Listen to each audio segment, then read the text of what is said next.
Good evening, everyone. It's Ashley, and it's time for another Beauty After Dark. It is about 10:15 Atlanta time.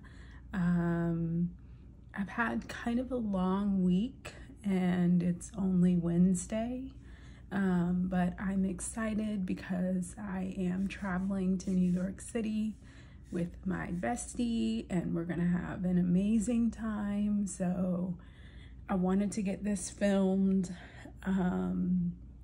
before leaving, just in case somebody wanted to place some orders for the HydraMatte, which I got in stock. I'm very excited about it. So yeah, I was trying to think of a story that I could tell, and I thought since my transplant birthday, my 8th transplant birthday was just a few, couple weeks ago, I thought I'd tell you the story about why I needed a transplant. So some of you are new and may not know. 9 years ago, I got very sick with aplastic anemia, and I'll get into kind of what that is. And my doctors basically let me know that it is a disease in which your body no longer makes blood. And for those of you that skipped that day in science class, you can't live without blood. So my hemoglobin, my platelet count, all of it was really, very, very low. And I felt sluggish and tired, like I could never get enough rest. My husband will tell you during that time period, I would nap for like 4 hours at a time and then get up and do a few things, do what I had to do, go to work, whatever, and then like go to bed. I just felt exhausted. I didn't feel like myself. I had been certified in group exercise classes, so I was teaching group exercise like yoga and belly dance and a few other classes. Yes, I used to belly dance. I still do sometimes, but not in the way that I did when I was in my mid to late 20s. So I just didn't have the energy, and what kind of compelled me to go to urgent care, mind you, was my gums were bleeding. Now, I have juvenile periodontitis, and that is essentially a gum disease where your gums are really sensitive, and there's bone loss, and you can lose teeth and things like that. And I've had that since I was a kid. It's hereditary.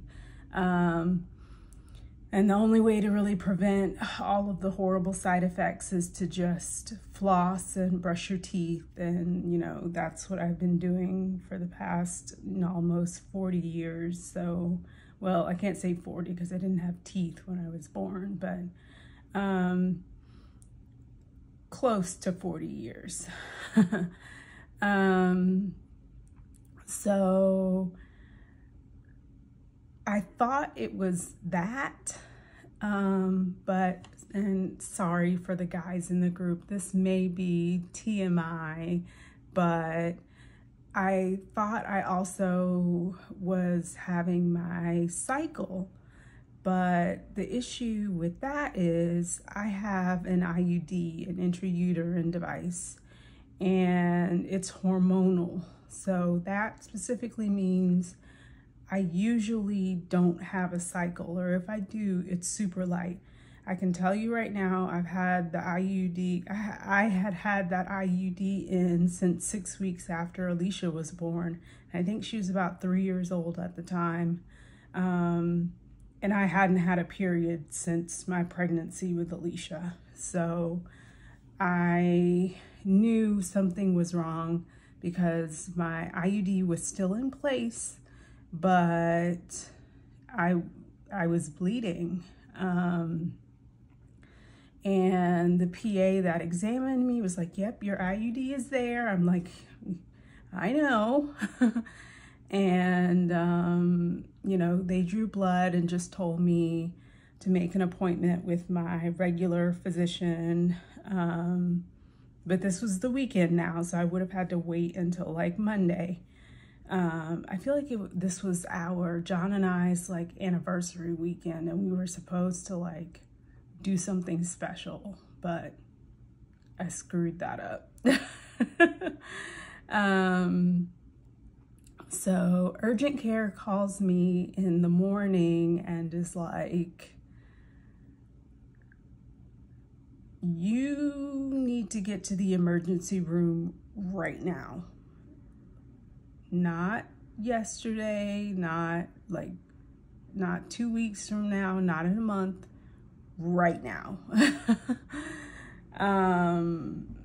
And I was like, okay. So I get off the phone with them and I turn to my husband because we were lying in bed, and I just say, you know, that was urgent care and they said I need to get to the ER like right away. And he's like, okay.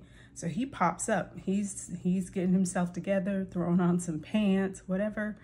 I, on the other hand, meander my way to the bathroom, get in the shower. I like freshen up. I don't put on any makeup because I don't think at the time I was into makeup just yet, but it was coming. But I, you know, and John had to even remind me. He was like, do you want to pack a bag? And I was like, in my head, I'm thinking, for what? Like, they're just going to see me and I'm going to come right back home. Like, what do I need to pack a bag for? Context. John's mom is a nurse, and his dad has a heart condition. So he's used to prolonged hospital stays. You know, I, on the other hand, am not. My longest hospital stay up to that point had been my hospitalization with Alicia to give birth to her. So I get to the hospital and they're not telling me anything. They're talking to my husband, they're talking to my parents, they're asking me the same questions like over and over and over again, and they continuously are drawing blood. And I remember one more time they drew blood after like time number 3, and I'm just like, is something going on? And they're like, we're just trying to make sure the machine is right. And I'm like, what? So a hematologist comes down and has me explain everything over again. And after I've explained it to the ER doctor, and you know, what I didn't know at the time was they were talking to my parents and to my husband about whether or not it could be leukemia or some other form of blood cancer or some other blood disorder. They weren't sure. And finally, they tell me, we think you have aplastic anemia, but we need a bone marrow biopsy to confirm. And this will be my first of 3, 4 bone marrow biopsies over the course of my illness. And if you don't know what a bone marrow biopsy is, they numb you up a little bit and then they drill a hole into your pelvic bone and take out a little core. and, you know, slice it up on some slides and look at it to see if your cells are doing, if your stem cells are doing what they are supposed to be doing. At the time, mine were not. And I remember the first bone marrow biopsy because they were playing belly dance music, and she had me count. I remember the song, and I was like, I really like this song. It's a cool song. And she was like, yep, count backwards from 5. And I think before I hit 4, I was out. But they did the procedure. They confirmed the diagnosis as aplastic anemia. At this point, I had been in the hospital for about a week. They were giving me a drug called Neupogen, which makes your bones ache like you're 70 years old. But it's supposed to stimulate stem cell production in your bone marrow. And I was taking that, and they sent me home after about 2 weeks. So I go home, and I'm home for maybe 2 or 3 days, and I get an abscess, like an infection in my arm, and I have to go back. And I'm like, are you guys gonna lance it? Like, what are you guys gonna do? And they numb it up and they lance it and do all that stuff. But they realize that the Neupogen isn't working. And this is when I get the first indication that I'm probably gonna need a bone marrow transplant.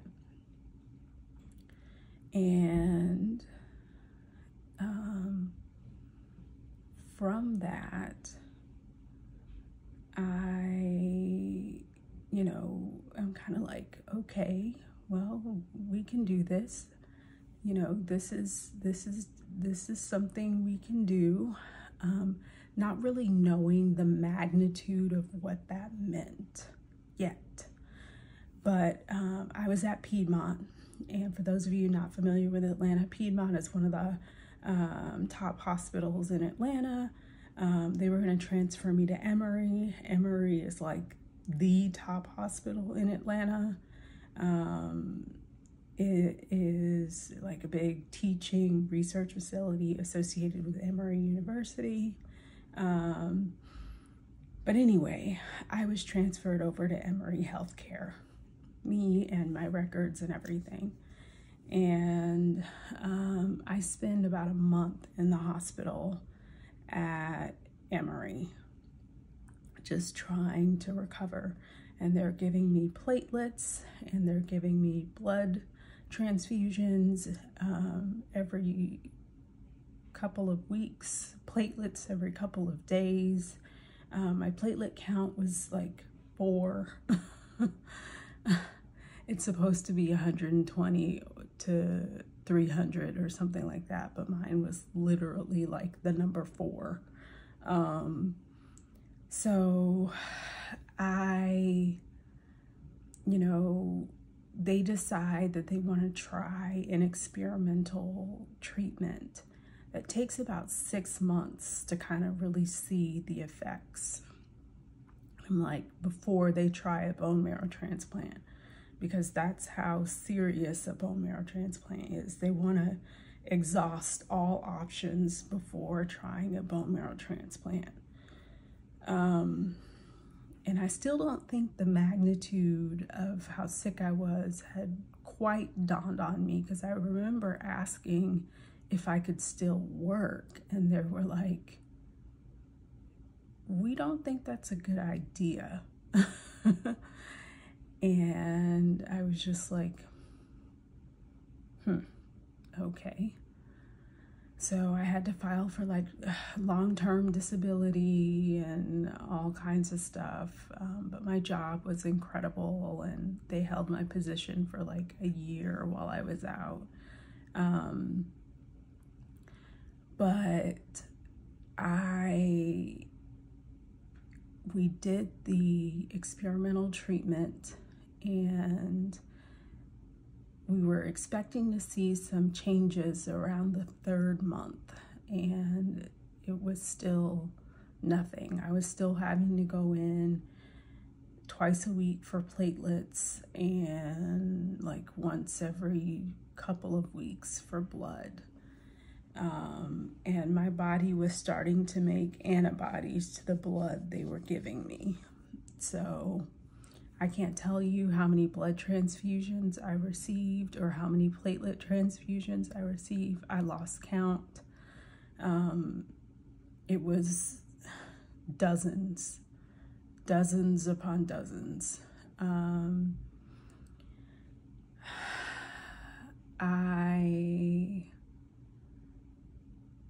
I finally recognized that it wasn't going to be a walk in the park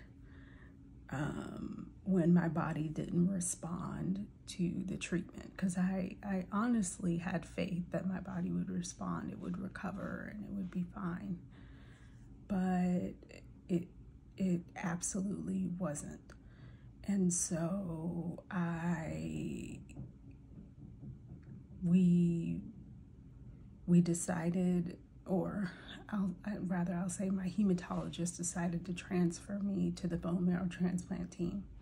Now, I don't know if she's the chair or the head of the department, but my bone marrow transplant doctor, Dr. Amelia Langston, is wicked awesome. Like, she's got this short haircut, these glasses. She's just this amazing woman, and she's absolutely brilliant. Like, I just respect and admire her, and not just because she saved my life, but because she was so forthright in her assessment of me and in her, you know, she knew her limitations. So one of the first things she said to me and my parents was, you know, we're gonna try to save your life, but in doing so, we could kill you. And that hit me like a ton of bricks, because I was just like, I thought you guys are just gonna hook me up with some marrow and it was gonna be fine. I didn't know it was gonna be all of this.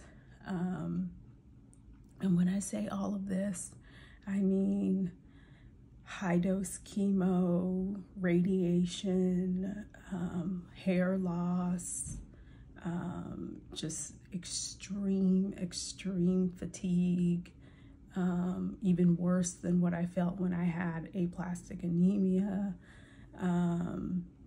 the isolation, the depression, the toll it takes on your mental health, on your relationships. It's just a lot.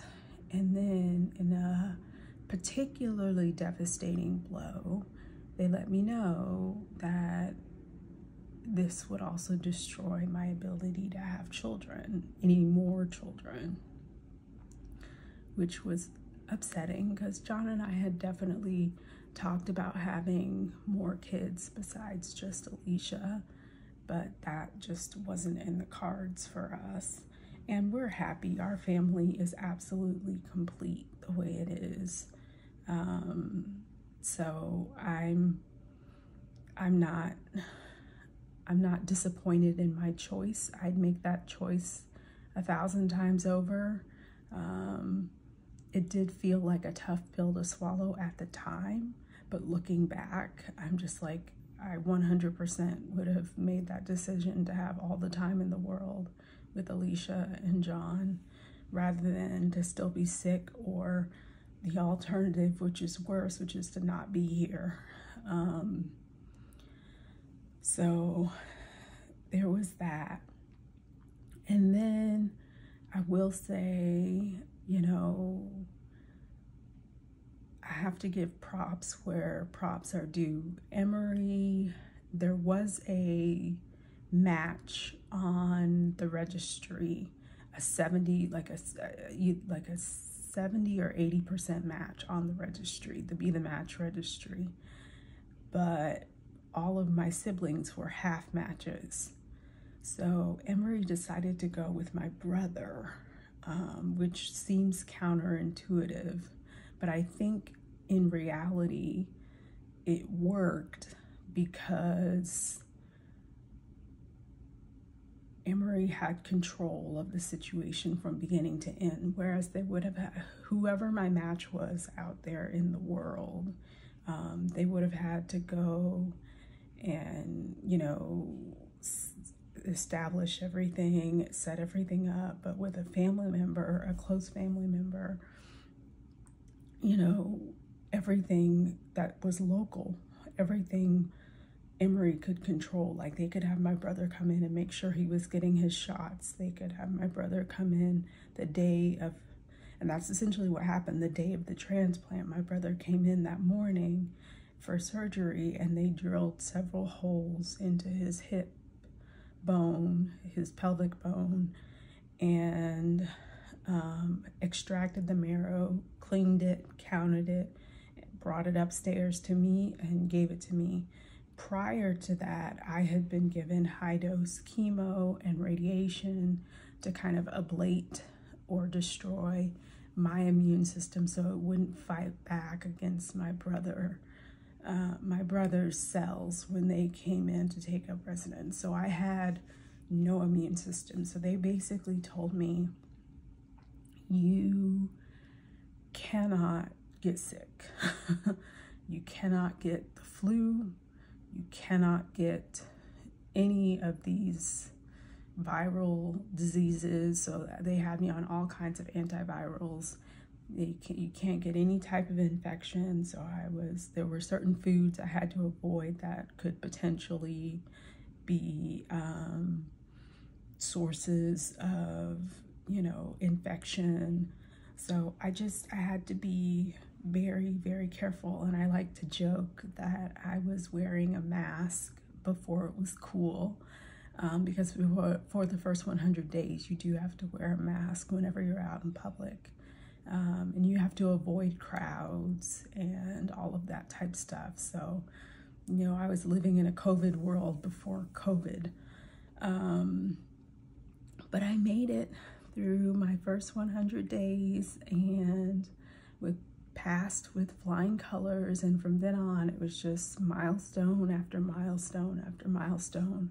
We hit the 1-year mark, and we hit the 2-year mark, and we hit the 3-year mark. And then I started to get my vaccinations over again, because, you know, I think it was actually at the 2-year mark that I got my vaccinations over again.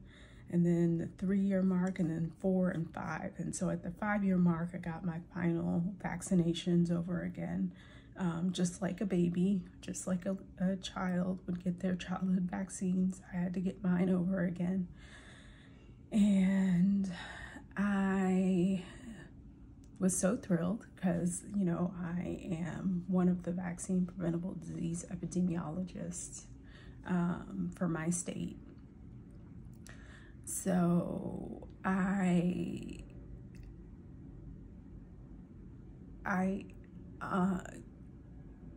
on my 5th transplant birthday, we were living in a COVID world, and I didn't get to see my doctor quite the way I wanted to. They kind of discharged me from Winship Cancer Institute via telemedicine,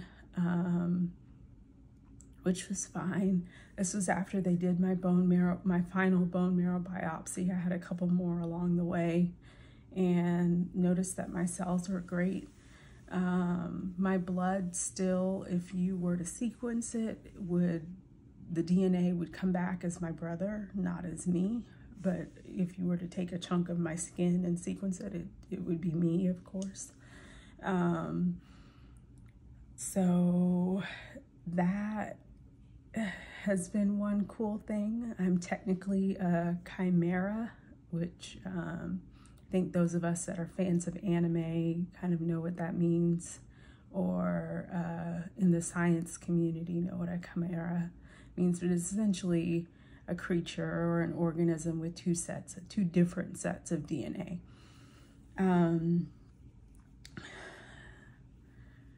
Let's see, we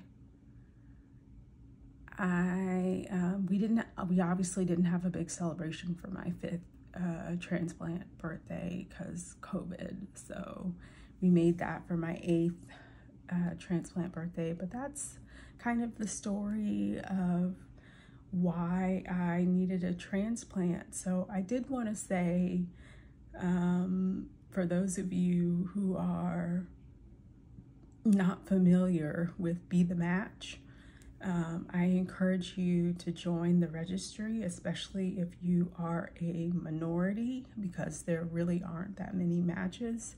And people with diseases like sickle cell anemia, aplastic anemia, leukemia, and other blood disorders really could use more people joining the registry. It's just a cheek swab.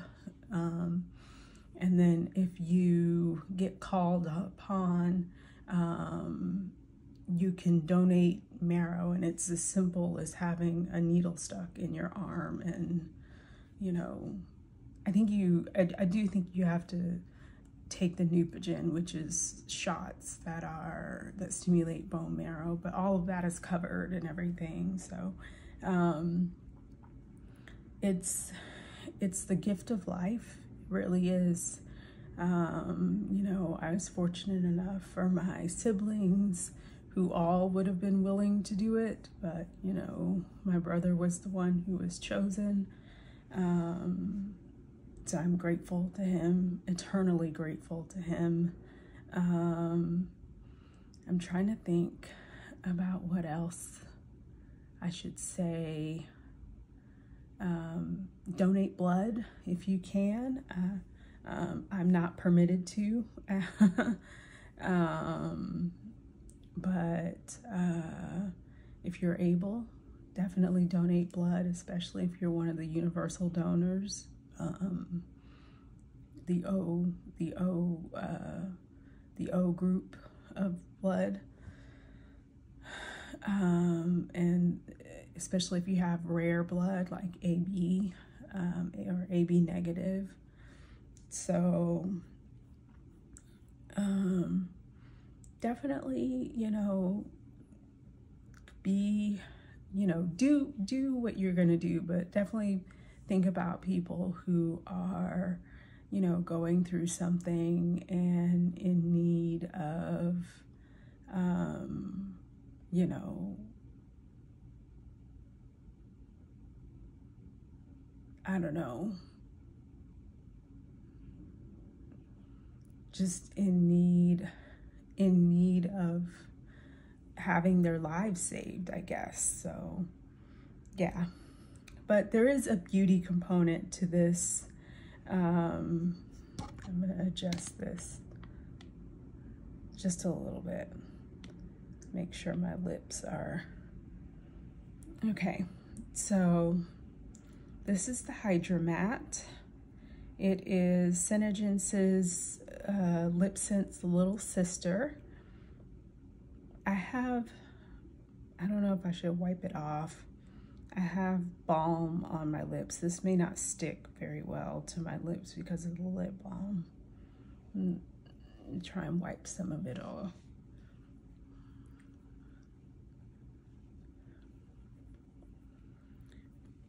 But the HydraMatte is supposed to be one swipe color, unlike the LipSense, which you have to apply in layers and then add a gloss. This does not require a gloss. This is the shade Blue Red, and I'm just going to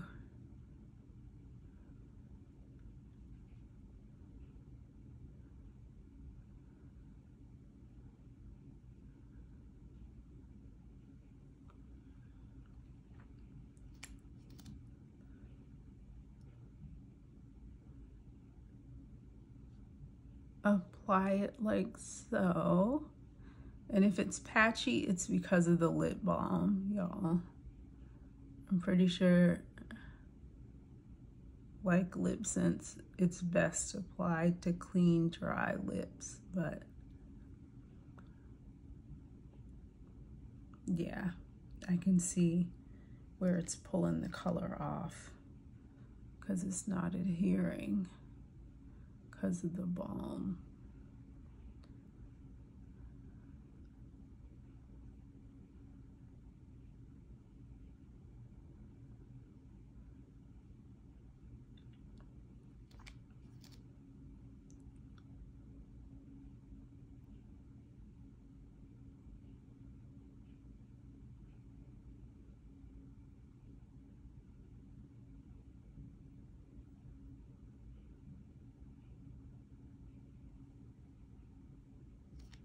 But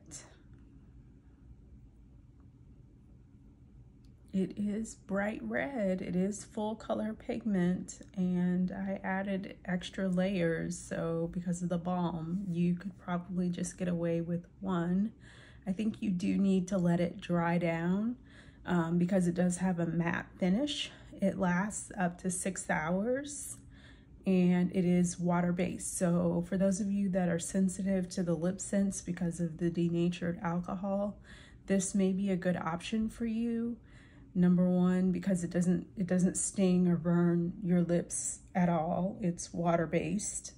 It comes in 6 shades currently, but I'm sure they're going to be releasing more.